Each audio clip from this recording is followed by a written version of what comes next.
My daughter went to a party. She never came home, and 3 people who were paid to watch didn't. The story of Maya. The call came at 3:42 p.m. My daughter Maya had been underwater too long. They said they pulled her out and called 911 immediately. By the time I got to the pool complex, parents were crying and hugging their wet children. Mine was in an ambulance. A man in a polo shirt with a logo told me they had certified lifeguards on duty. He said it 3 times before I even asked. Maya was 11 years old. She knew how to swim. I had watched her do laps at the YMCA 2 days before.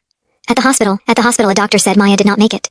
She said it was a tragic drowning. She said sometimes kids panic in water and go under before anyone notices. I asked how long she was under. She did not know. I asked if the lifeguards did CPR.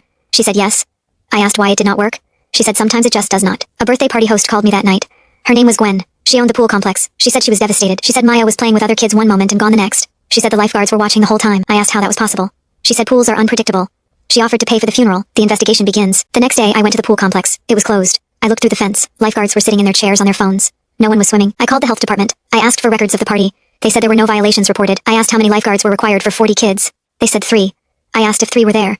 They said according to the report, yes. I started calling other parents from the party. One mother said her daughter came home and would not stop crying. She said her daughter told her the lifeguards were not watching. She said she thought kids exaggerate. Another father said his son saw Maya floating face down and no one came. He said his son must have been confused because the lifeguards were right there. The coroner's report. I went back to the hospital. I asked to see the coroner. He took 2 weeks to call me back. When he did, his voice was careful. He said Maya had water in her lungs, but that was expected. Then he said something else. He said Maya had a head injury, not from hitting the pool bottom, from blunt force. He said it happened before Maya went under. I called Gwen. I told her what the coroner said. She went quiet for a long time. Then she said injuries can happen in pools, kids' roughhouse. She said Maya probably hit her head on another kid. I asked if she had footage. She said the cameras were aimed at the entrance for liability reasons, not the pool. I asked why not the pool. She said it was a privacy thing. The truth unfolds. I could not eat. I kept seeing Maya at that party excited because her best friend had invited her. I kept thinking about 3 lifeguards who did nothing. A woman messaged me on Facebook.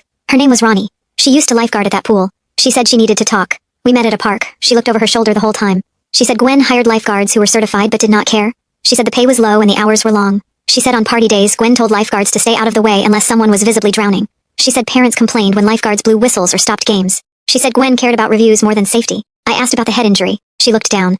She said sometimes lifeguards play on their phones. She said sometimes they talk to each other instead of watching. She said one lifeguard, a guy named Kyle, had a temper.